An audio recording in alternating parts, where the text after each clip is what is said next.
afternoon. Okay, we're going to do that again. Good afternoon. Good afternoon. Welcome. I'm the Reverend Rebecca Froome, lead minister here at United First Parish Church, and it is my honor to welcome you to our third Martin Luther King Jr. Standout for Black Lives here in the heart of Quincy. Let's start by taking a deep breath together. King's movement was a movement of people of faith and goodwill, like-minded, like-hearted people sharing a vision. And so often their meetings and protests and demonstrations included singing and taking a breath, maybe sharing a prayer. And so it's good to ground ourselves as we begin. So let's breathe again and out. In a moment, I'm going to invite the co-coordinators of our Quincy Standout for Black Lives to come forward and share some words. And then we're going to hear some different quotations from the Reverend Dr. Martin Luther King, and then return to some of our music and time of standing out together for justice and equality. As you'll hear shortly, we are in a transitional moment at United First Parish Church in Quincy for transformative change. There has been a weekly standout on Thursdays for over 3 years, and special standouts such as this Martin Luther King standout during that time. Martin Luther King's last book was titled, "Where Do We Go From Here?" And as I shared in my sermon yesterday, we are in that moment as a country, as a city, and as a congregation and a series of community organizations. We haven't ended racism since King's work 60 years ago. We haven't ended racism since 2020 when these standouts came into existence. And there has been change. There has been movement, and more movement is needed. So we gather to draw strength from one another and to continue to be a voice, a presence of witness in the ongoing need for change. Mimi and Claire, I want to welcome you all up. You've been here, many of you have been here, and certainly these two folks have been here in all sorts of weather, all sorts of climates, socially, politically, environmentally, culturally. And so thank you very much for your leadership these many, many years. Let's give them a round of applause. Okay, I hand it over. Okay. Thank you. All right. All righty. You got to be right into the microphone. Good afternoon, everyone.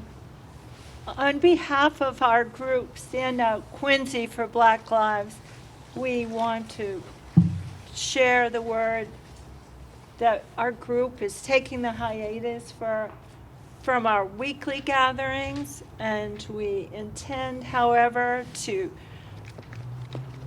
step back to research our new directions and where else we want to focus our energy and our interest. What began as a wish for a community presence and support of Black lives after the powerful and poignant vigil that was held right here in Quincy for George Floyd, that wish gradually grew into a goal and eventually a reality that is the Standout Quincy for Black Lives.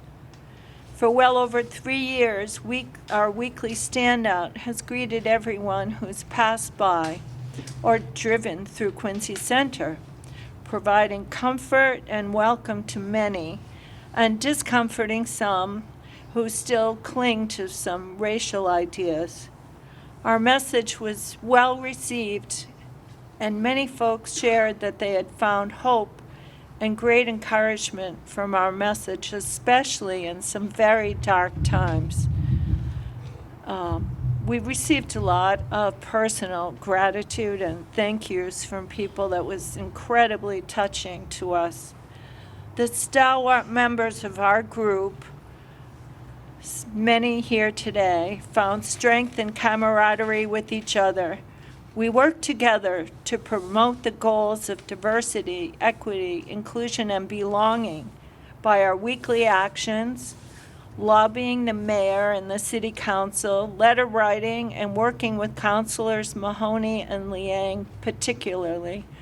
In addition, we have supported other group actions, providing a quickly mobilized force when called for, whether to support the students in protest at Quincy High School or to support the principal at Quincy High School when Principal Ford called out racism at the school.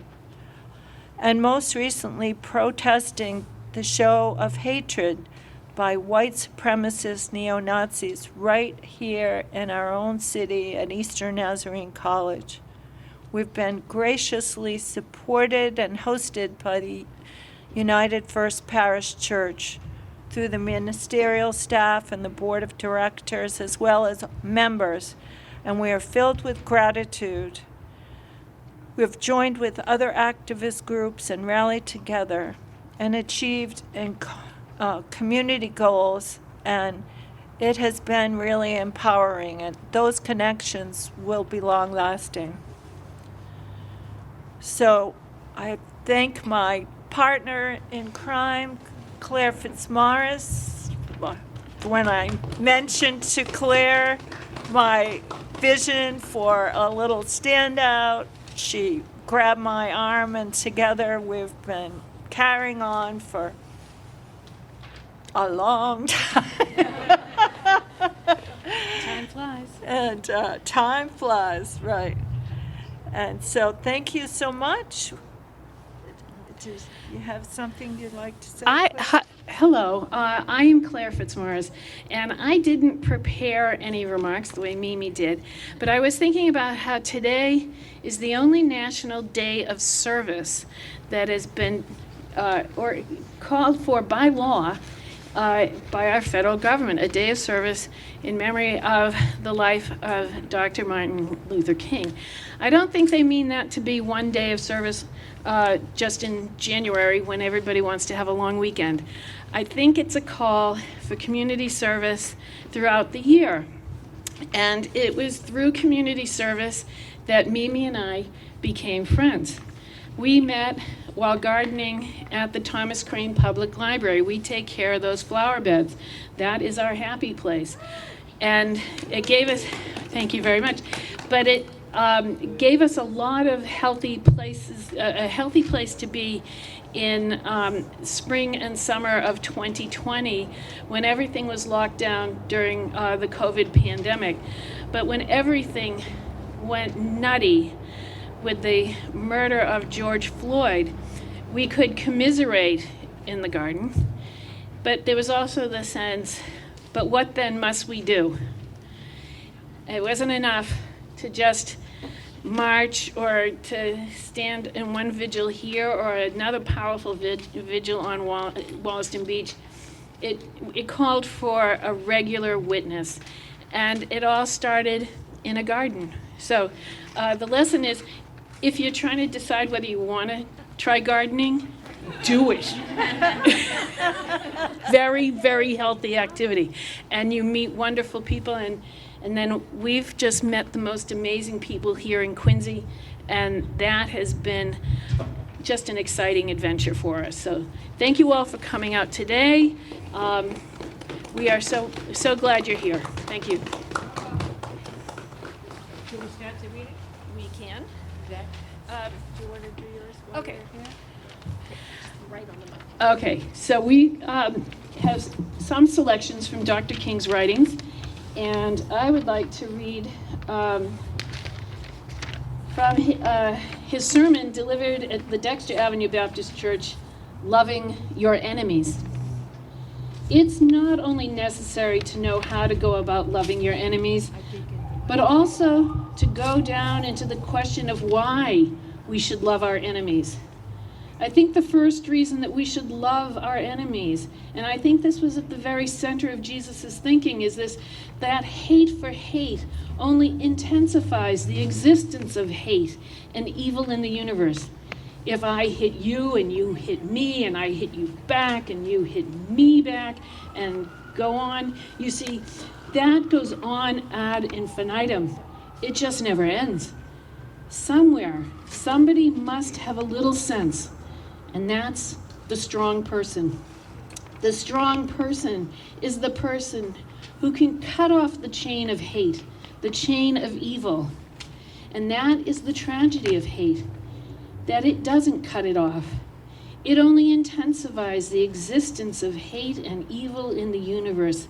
Somebody must have religion enough and morality enough to cut it off and inject within the very structure of the universe that strong and powerful element of love.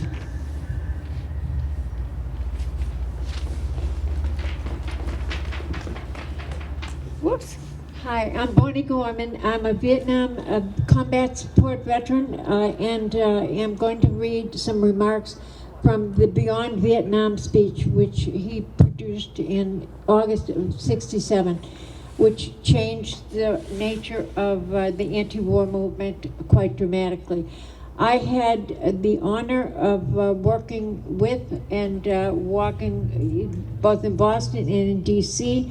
In the '63 rally, and have been following civil rights issues since then.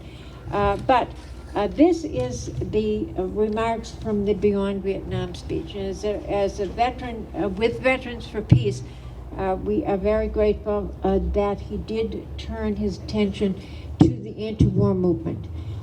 This is for those who ask the question, aren't you a civil rights leader, and thereby mean to exclude me from the movement for peace? I have this further answer. In 1957, when a group of us formed the Southern Christian Leadership Conference, we chose as our motto, to save the soul of America.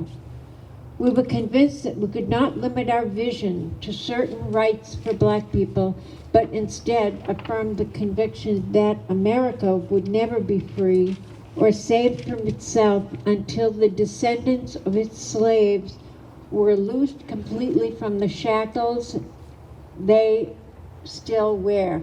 Now it should be incandescently clear that no one who has any concern for the integrity and life of America today can ignore the present war. If America's soul becomes totally poisoned, part of the autopsy must read Vietnam. It can never be saved so long as it destroys the deepest hopes of men the world over. So it is those of us who are yet determined that America will be are led down the path of protest and dissent, working for the health of our land. Again, Beyond Vietnam, April 4th, '67.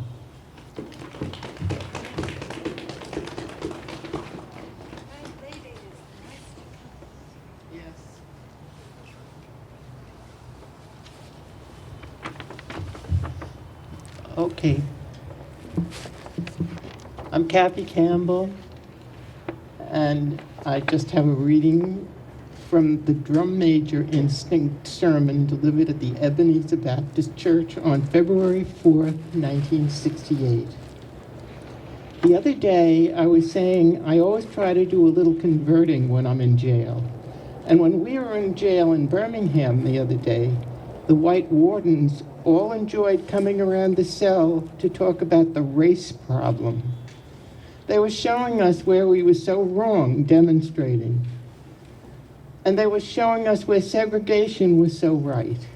And they were showing us where intermarriage was so wrong. So I would get to preaching, and we would get to talking calmly because we wanted to talk about it. And then we got down one day to the point, and that was the second or third day, to talk about where they lived and how much they were earning. And when those brothers told me what they were earning, I said, now you know what? You ought to be marching with us. You're just as poor as Negroes.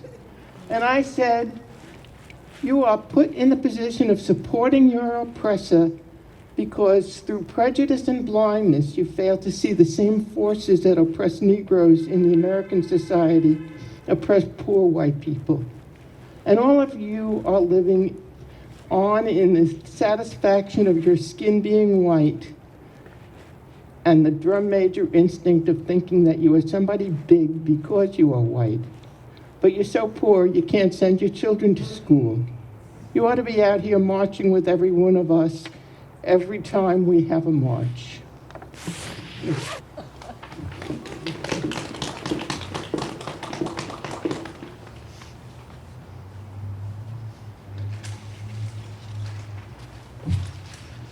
Hello, everyone. My name is Sal Balsamo. I'm the man behind the woman.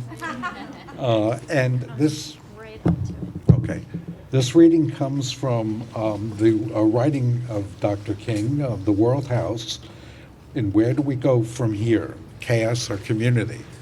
And the issue for us as a group is, okay, we're putting the standout on hiatus. Where do we go from here? And we are going to get together. I think we'll probably have a monthly meeting in terms of trying to develop a direction as to what we want to do from this point on to serve our community. His reading is, now we're faced with the fact that tomorrow is today. We're confronted with the fierce urgency of now. In this unfolding conundrum of life and history, there's such a thing as being too late. Procrastination is the thief of time. We may cry out desperately for time to pursue her passage, but time is deaf to every plea and rushes on. Over the bleached bones and jumbled residues of nonviolent coexistence, numerous civilizations are written, and the pathetic words, too late. We still have a choice today. This way may well be humankind's last chance to choose between chaos and community. Thank you.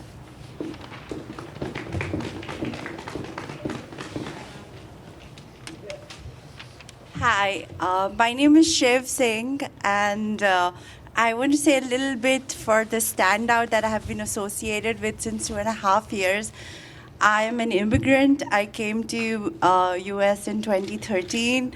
And when I found these people, I felt I found my home. And they gave me so much hope and belief. And I mean, the democracy that I saw here, that we need in the world, that even one person can make a difference. And everybody did make a difference. And America stays great because of all of you. So thank you. So I'm going to read from a sermon delivered in Detroit, Michigan, February 28, 1954, Rediscovering Lost Values. The trouble isn't so much that we don't know enough, but it's as if we aren't good enough. The trouble isn't so much that our scientific genius lags behind, but our moral genius lags behind. The great problem facing modern man is that the means by which we live have outdistanced the spiritual ends for which we live. So we find ourselves caught in a messed up world. The problem is with man himself and man's soul. We haven't learned how to be just and honest and kind and true and loving. And that is the basis of our problem. The real problem is that through our scientific genius, we have made of the world a neighborhood, but through our moral and spiritual genius, we have failed to make of it a brotherhood.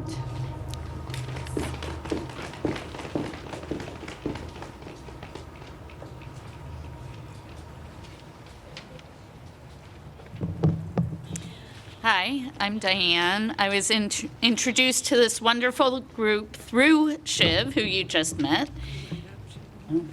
Okay, can everyone hear me now? Okay, so I'm Diane, and I was introduced to this wonderful group through Shiv, So I have Shiv to thank for this and being able to, when I was able to come and feel like I was doing something to make this world a better place. I am also reading from the Where Do We Go From Here speech of August 16th of 1967.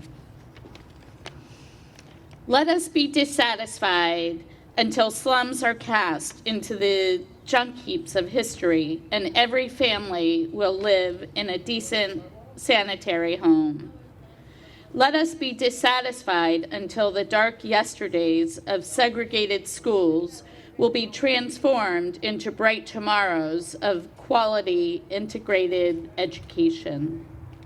Let us be dissatisfied until integration is not seen as a problem, but as an opportunity to participate in the beauty of diversity. Let us be dissatisfied until men and women, however black they may be, will be judged by the basis of the content of their character, not on the basis of the color of their skin. Let us be dissatisfied.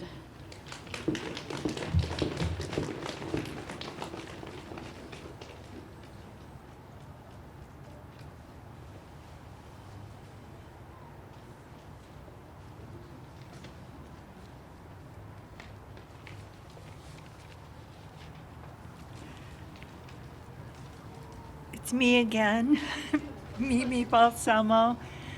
I've got one reading that's from I've Been to the Mountaintop, and it goes like this.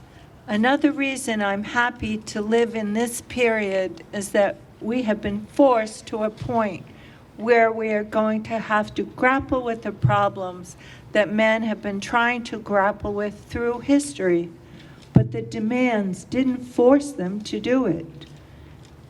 Survival now demands that we grapple with them. Men for years now have been talking about war and peace, but now no longer can they just talk about it. It is no longer a choice between violence and nonviolence in this world. It's nonviolence or non-existence. That is where we are today. That's from I've Been to the Mountaintop address in 1968. Thank you.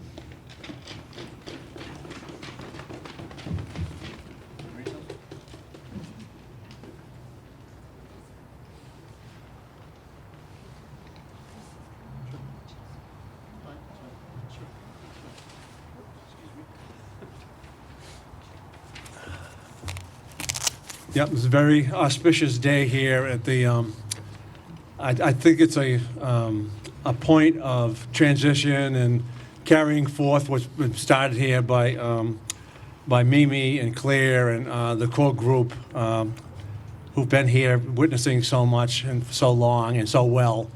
We've had some really amazing experiences, a few really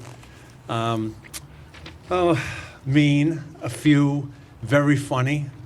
When people would yell at us, this group of seniors, why don't you get a job? Well, we'd call back, we've already done that, okay? So that's why we're doing this. But if you ever get a chance to, if you have not been to Washington, D.C. and gone to the MLK Memorial, it's very, very powerful and a great symbol of the progress that I think our country has made and the much more progress that we do need to make moving ahead. So this excerpt I'm going to read goes this way. This call for a worldwide fellowship that lifts neighborly concern beyond one's tribe, race, class, and nation is in reality a call for an all-embracing and unconditional love for all men. This often misunderstood and misinterpreted concept has now become an absolute necessity for the survival of man and women and children. When I speak of love, I am speaking of that force which all the great religions have seen as the supreme unifying principle of life, Love is the key that unlocks the door which leads to ultimate reality. This Hindu, Muslim, Christian, Jewish, Buddhist belief about ultimate reality is beautifully summed up in the first epistle of St. John. Let us love one another because love is from God. Everyone who loves is born of God and knows God. That's from the World House. In where do we go from here? And words we must continue to live by. Thanks.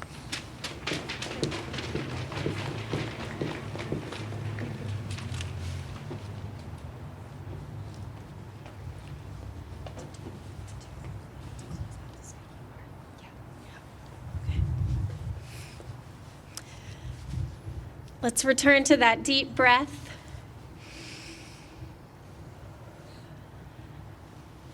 Let us return to our standout, return to this year 2024 that we are on the brink of, inspired, encouraged by the years of witness here in the heart of Quincy.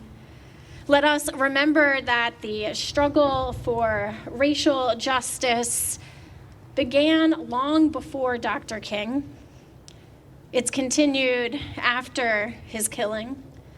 It began before 2020, and it continues to this day. Let us be inspired by his words, his work, the communities that were with him, that supported him, and that he supported. Let us always return to that understanding that we are connected in that network of mutuality. Let us always push ourselves to be dissatisfied with the way things are, to draw hope from the continuing movements for change. Let us find our moral witness. Let us reach out to our partners in the work for equality. Let us dream, let us work. May it be so.